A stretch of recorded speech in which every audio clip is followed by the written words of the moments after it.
Hello everyone! Welcome po muli sa ating pag-aaral ng Salita ng Diyos. Purihin ang Panginoon. Ako po ang iyong lingkod, Pastor Charlie Dapatanan. Ang mga kasama niyo sa oras na ito sa pag-aaral ng Salita ng Diyos. Hallelujah! So, welcome po sa kabuuan ng Jesus Christ Saves Global Outreach Church, Kamarin Family, at sa lahat po ng mga taga-subaybay po natin all over the Philippines, all over the world. So, welcome everyone. Amen. So, tayo po ay dadako muna sa ating short prayer. Heavenly Father, we thank you sa oras na ito, Panginoon, sa aming pakikinig muli ng salita. Lord, thank you for this great opportunity and great privilege na kami makapakinig muli ng salita. Pagpalain niyo po, Diyos, Panginoon, ang lahat na nakatune in sa oras na ito at maging sa mga salita mo naming mapapag-aralan, Lord. We thank you. All honor, glory, power belongs to you. In Jesus' name, Amen. Amen. Hallelujah. So, purihin ng Diyos. So, sa oras na ito, kunin natin ating mga Bible at basahin po natin sa Book of Ephesians 5 verse 20. So, sabi dito, giving thanks always for all things to God the Father in the name of our Lord Jesus Christ. Tagalogin natin, lagi kayong magpasalamat sa Diyos, Ama, sa lahat ng bagay bilang mananampalataya ng ating Panginoong Jesucristo. Panginoong Jesucristo. Amen. So, purihin ng Diyos. Thank you once again, Lord, sa mga salita na aming mapapakinggan sa oras na ito.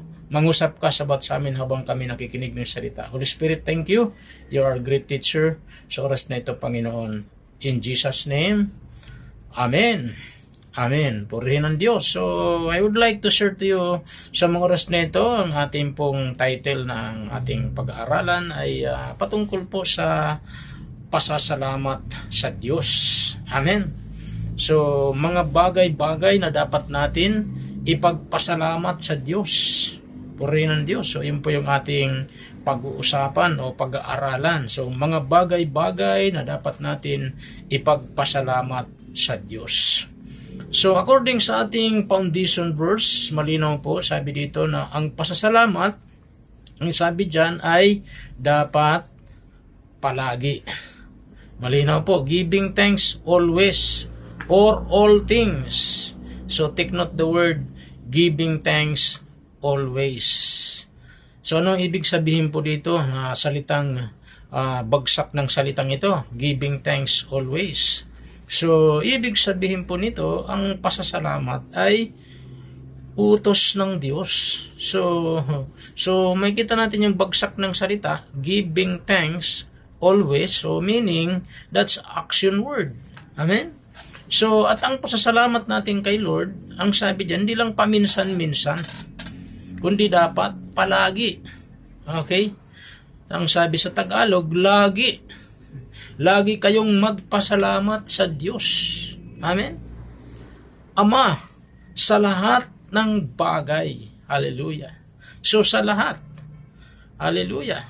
Pag sinabing sa lahat, o anumang situation po natin, anumang mga sitwasyon natin, dapat nating pasalamatan ang Diyos. No matter what, anumang mga pinagdadaanan natin sa buhay, may pagpapala man, o mayroong mang problema. So, sabi ng Diyos, dapat tayo magpasalamat sa Diyos. Amen. So, malinaw po sa ating binasa. So, sabi niya, lagi kayong magpasalamat sa Diyos, Ama, sa lahat ng bagay. Okay? Bilang mananampalataya ng ating Panginoong Jesucristo. So, ibig sabihin, ang isang mananampalataya kay Kristo ay may pusong mapagpasalamat. Amen? So, way of life na po natin ang magpasalamat sa Diyos as believers in Christ. Amen? Purihin ng Diyos. So, ang pagpapasalamat sa Diyos ay isa sa mga dapat na ginagawa ng mga tunay na mananampalataya kay Kristo. Ito na po yung way of life po natin. Dahil ito'y utos ng Diyos na magpasalamat tayo. Amen? So, ang tanong, anong mga bagay-bagay ang dapat natin ipagpasalamat sa Diyos? Take note, maraming bagay ang dapat natin ipagpasalamat sa Diyos. Marami. Amen. Hallelujah. So, dahil sa marami, so hindi ko masasabi lahat dahil sa sobrang dami. Actually, sa kulang nga yung mga lalabas sa bibig natin para magpasalamat tayo sa Diyos eh. Kasi talagang napakarami tayong dapat ipagpasalamat sa Diyos. Amen? So, nice ko pong magbigay ng mga ilan muna. Okay? So, mga ilang mga bagay na dapat natin ipagpasalamat sa Diyos. So, ano po ito? Unang-una. Okay? Life and health. Hallelujah. Buhay at kalusugan. Amen? So, buhay at kalusugan. So, each day, take note, we have life and good health. So, it's a blessing from God. Hallelujah. Ang bawat araw na tayo ay may buhay at kalusugan ay isang biyaya mula sa Diyos. So, ang buhay natin ito ay biyaya mula sa Diyos, yung ating kalusugan. So, we should be grateful for His continuous care and protection. Hallelujah. So, dapat tayo magpasalamat sa Kanyang patuloy na pag-aalaga sa atin at pag-iingat sa atin. Sa Kanyang proteksyon na binibigay sa atin. Amen? So, si Lord po ang source ng buhay. Ang sabi ng Panginoon, iniutusan tayong mga buhay. Ayon sa Psalms 150 verse 6, inuutusan ng Diyos yung mga buhay. Sino yun? Tayong mga buhay. Sabi niya, ang lahat ng may hininga ay magpuri sa Panginoon. Purihin ang Panginoon. So let everything that hath breath praise the Lord. Purihin ang Diyos. So, purihin natin ang Diyos. Pasalamatan natin ang Diyos. Amen.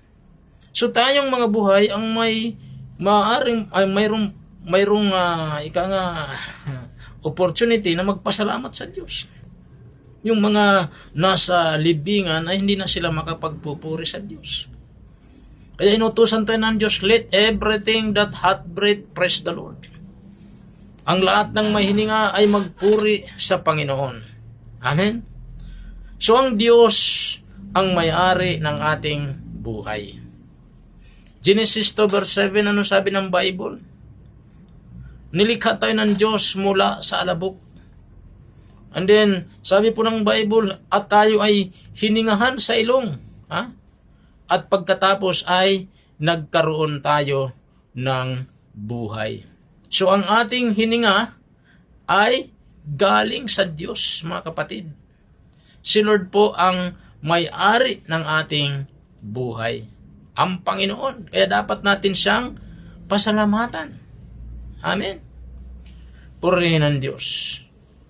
So, sabi rin po sa Book of John, chapter 1, verse 4, ang sabi ron, the Word gave life to everything that was created, and His life brought light to everyone.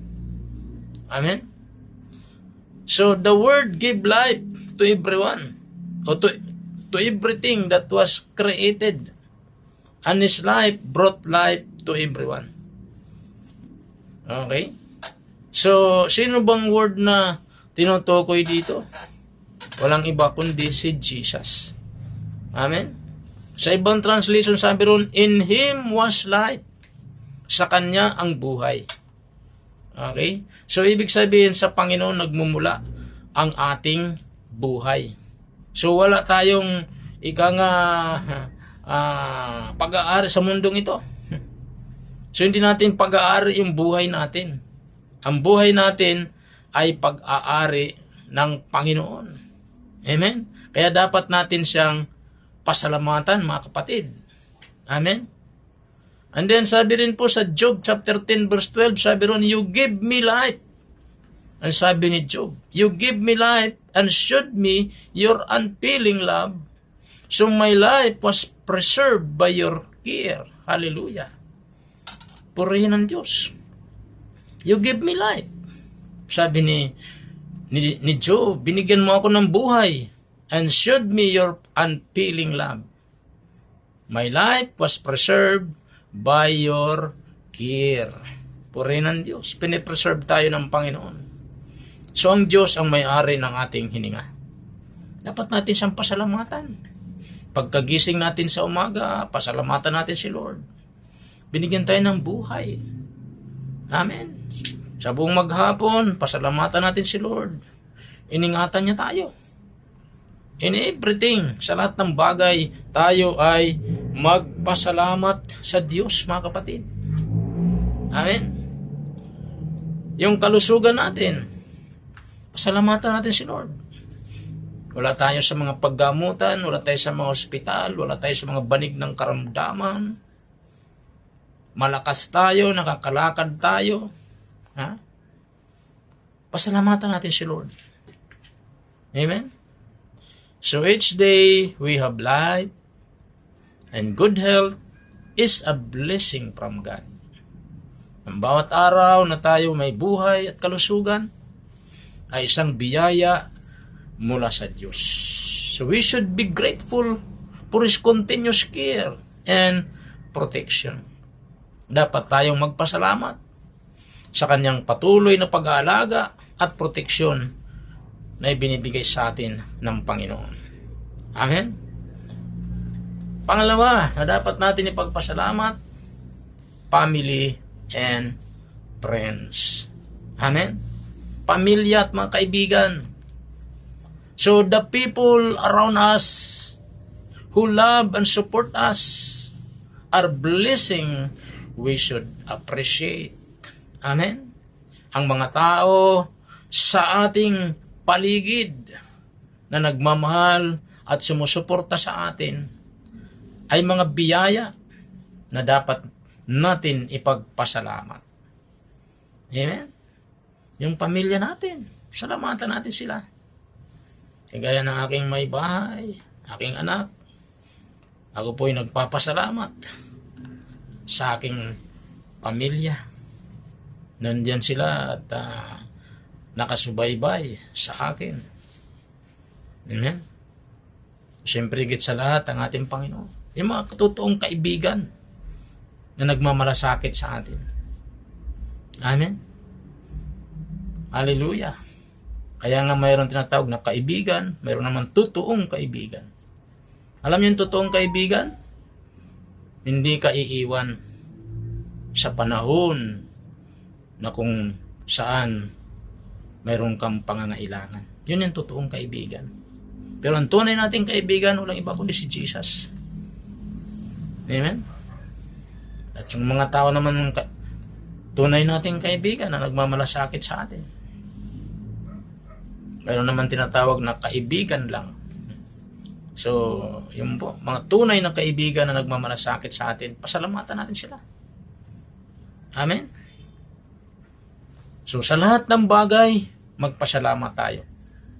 1 Thessalonians 5 verse 18, sabi ron, sapagkat ito ang kalooban ng Diyos para sa inyo kay Kristo Jesus. So, in everything give thanks, for this is the will of God. Amen.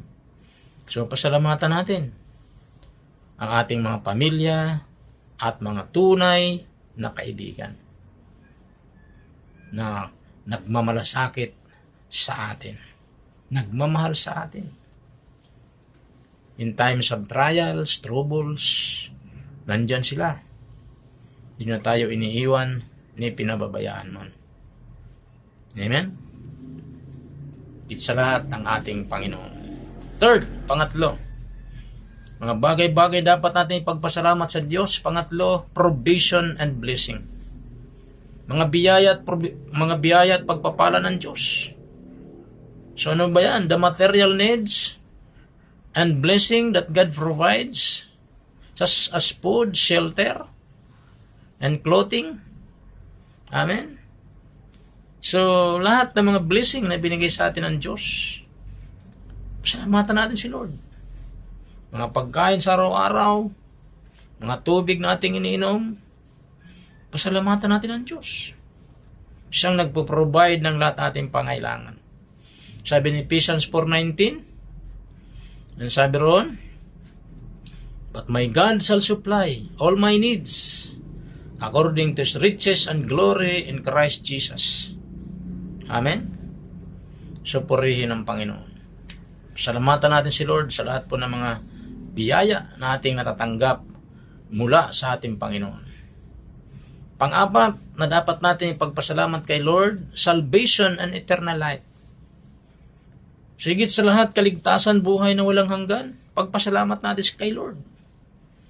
The salvation we receive through Jesus Christ is the greatest gift we be thankful for.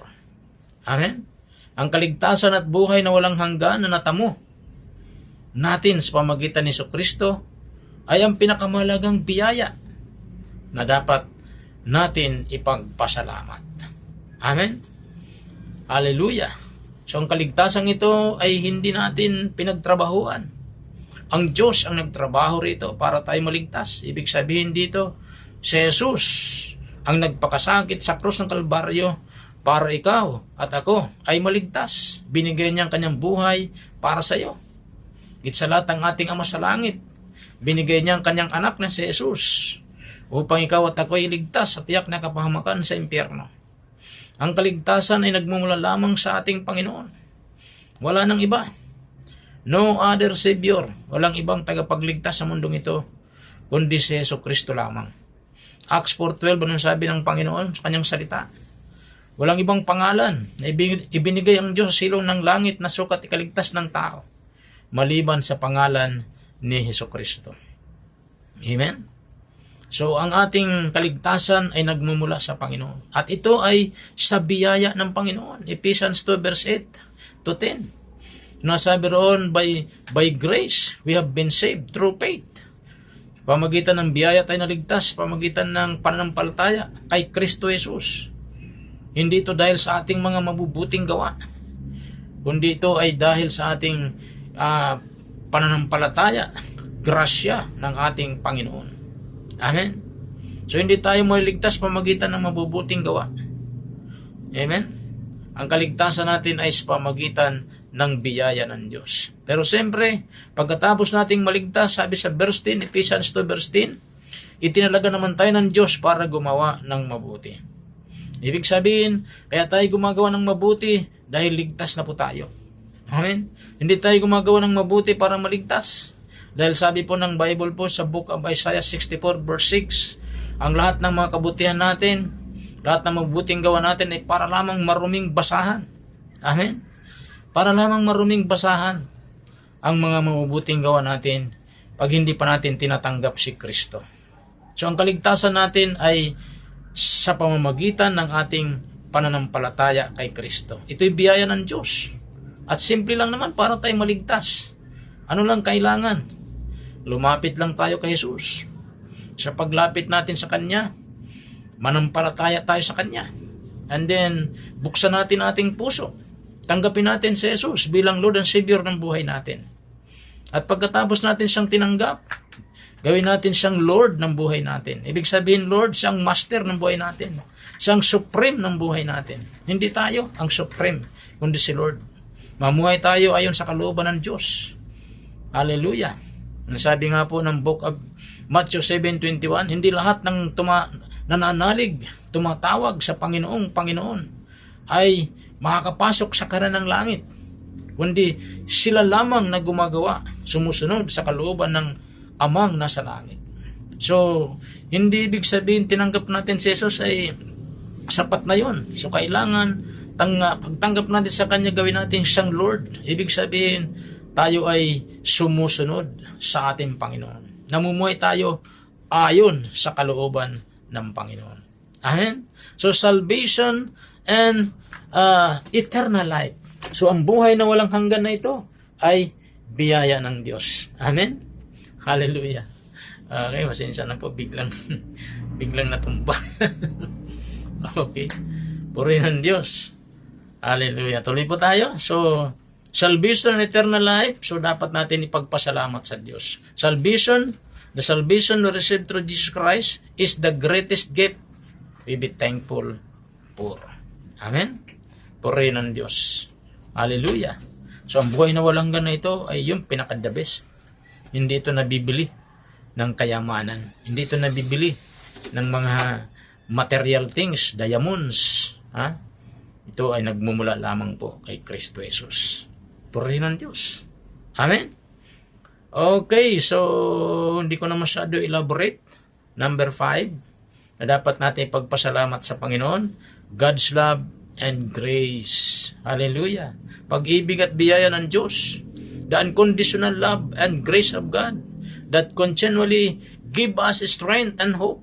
Hallelujah. So ang walang kondisyong pag-ibig at biyaya ng Diyos ay napatuloy na nagbibigay sa atin ng lakas at pag-asa. Ang pag-ibig ng Diyos nagbibigay sa atin ng lakas at pag-asa. Hallelujah. Purihin ang Panginoon. Sabi nga ng Romans 8:39, 8:38 and 39, sapagkat ako'y naniniwala na wala nang makapaghiwalay sa atin sa pag-ibig ng Diyos na kay Kristo Jesus na ating Panginoon. So ano mang mga sitwasyon natin, kahirapan, hallelujah, o anumang mga pagsubok, mga persecution, ay hindi makapaghiwalay sa atin sa pag-ibig ng Diyos. Amen?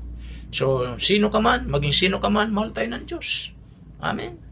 Ano man ang kalagayan mo, mahal tayo ng Diyos. Isa lang di mahal ng Diyos, kasalanan. God loves the sinner. Mahal ng Diyos lahat ng mga kasalanan. But God hates sin. Amen? So, lahat ng mga makasalanan, mahal ng Diyos. Hallelujah. So, wala siyang pinipili. Isa lang din niya mahal, kasalanan. Kaya wag kang mag-alala, kapatid. Kung ikaw ay wala nang nagmamahal sa iyo, galit na ang mundo sa iyo, wag kang mag-alala, may nagmamahal sa iyo. Sino 'yon? Si Jesus. He loves you so much. He loves us so much. He gave His life for you and me. Binigay niya ang buhay niya para sa iyo, para sa akin. That's kasi mahal niya tayo. Amen? Pagpasalamat natin yung pag-ibig ng Diyos, yung kanyang walang kondisyon na pagmamahal at biyaya para sa atin. The unmerited favor of God, the grace of God. Hallelujah. So, pasalamatan natin si Lord. Napakabuti ng ating Diyos. Amen? Minahal tayo ng Panginoon. Bagamat tayo ay mga makasalanan. Amen? Hallelujah. Wala siyang makukuha sa atin, pero mahal niya tayo. Purihin ng Diyos. Binigay niya ang buhay niya para sa iyo. Imagine mo yun, napako ang kanyang kamay. Pinurtungan siya ng koronang tinik. Pinako ang kanyang mga paa. Dinuraan. Lahat ng sakit, dinanas niya. Dahil mahal ka niya. Mahal niya ako. Mahal niya tayong lahat. Purihin ng Diyos. Hallelujah. Pasalamatan natin si Lord sa kanyang walang hanggang pagmamahal sa atin. Walang kondisyon na pagmamahal sa atin. Amen? Purihin ng Diyos. Hallelujah. So, pang-anim na dapat natin pagpasalamat kay Lord, trials and challenges. Isa yung pastor, pagkapasalamat bago may trials, may challenges. Yes. So, yung sabi ng Bible, in everything, give thanks May problema, wala. Pasalamat tayo kay Lord. Amen. Hallelujah. So, mga pagsubok o mga problema na minsan naranasan natin sa ating mga buhay, dapat natin pagpasalamat sa Panginoon.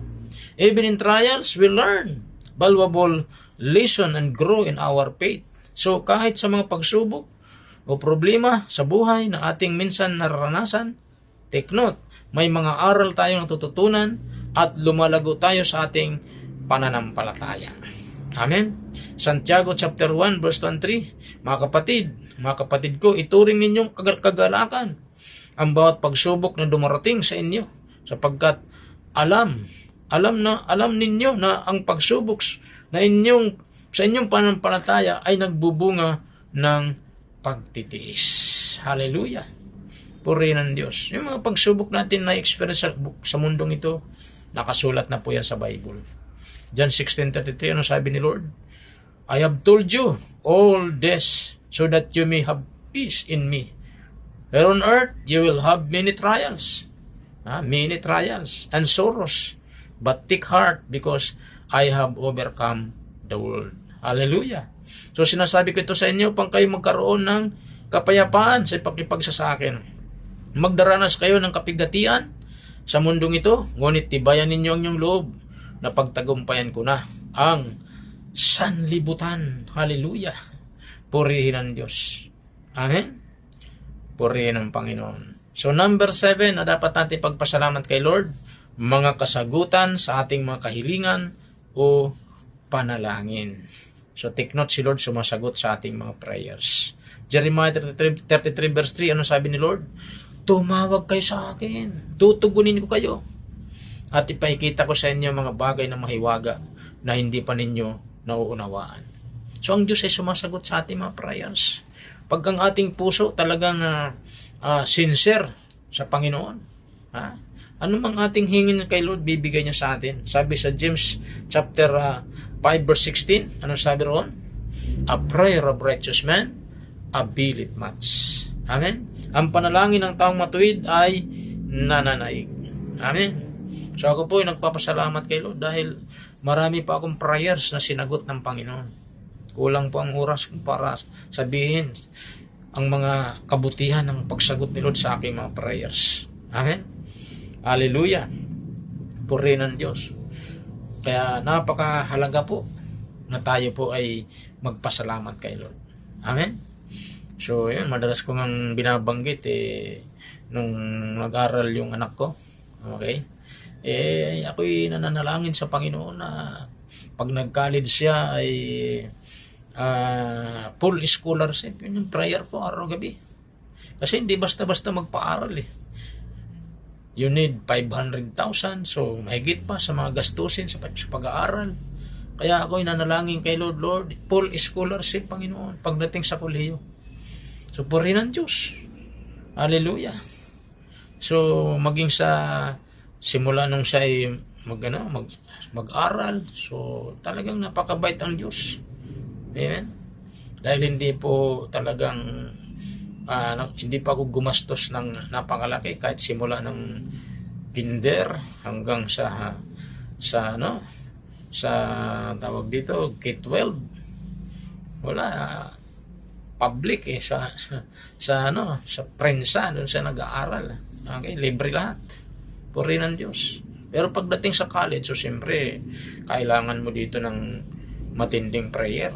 Kaya ako'y nanalangin kay Lord. Sabi ko, Lord, pagpasok po ng anak ko sa kolehiyo, full scholarship. So, sinagot po ni Lord yung aking prayer. Full scholarship po. Okay? So, nag-exam po yung anak ko, 2 university. Pumasa po siya.